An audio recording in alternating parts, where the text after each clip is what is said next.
Okay, now we're on to the disclosures refresher. We're in the final little bit of this webinar. So to level set on the goal of the disclosure, it's to enable the users of the financial statements to assess the amount, timing, and uncertainty of cash flows arriving from leases.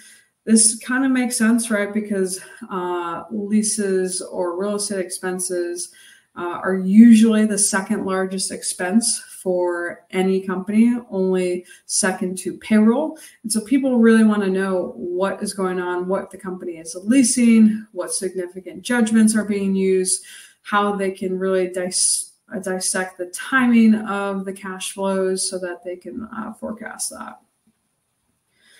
And as such, that's why we have pretty rigorous qualitative and also quantitative disclosures. So from the qualitative perspective, giving a general description of the leases that you have, any variable lease payments that are within the leases. So for instance, in our examples, when we had the percentage of sales, well, you would want to describe that for a portion of your leases, or maybe all of them, you had this arrangement on percentage of sales, any options to extend or terminate the lease, any residual value guarantees that are provided by the lessee, and then lastly, any restrictions or covenants imposed by these leases. So nice blurb about the qualitative nature, and then the quantitative disclosures. And so there's a lot of words on the screen, but in summary, what these are getting at is trying to dissect more so the face of the financial statements. So where can leases be seen on the income statement, that interest expense and the lease expense for the different lease classifications, and also where they're showing up on the cash flow statement, and then a little bit more quantitative information about those leases. So I'll show you right here. So this is actually Occupier's disclosure report.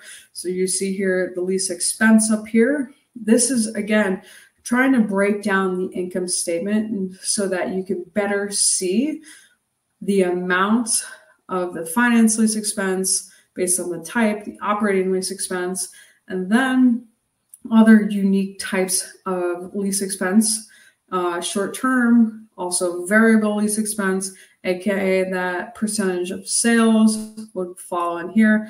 The other information at the top here is really, again, going back to now the cash flow statement. Down here, the weighted average remaining for lease term, weighted average discount rates. This is more telling you about the lease themselves.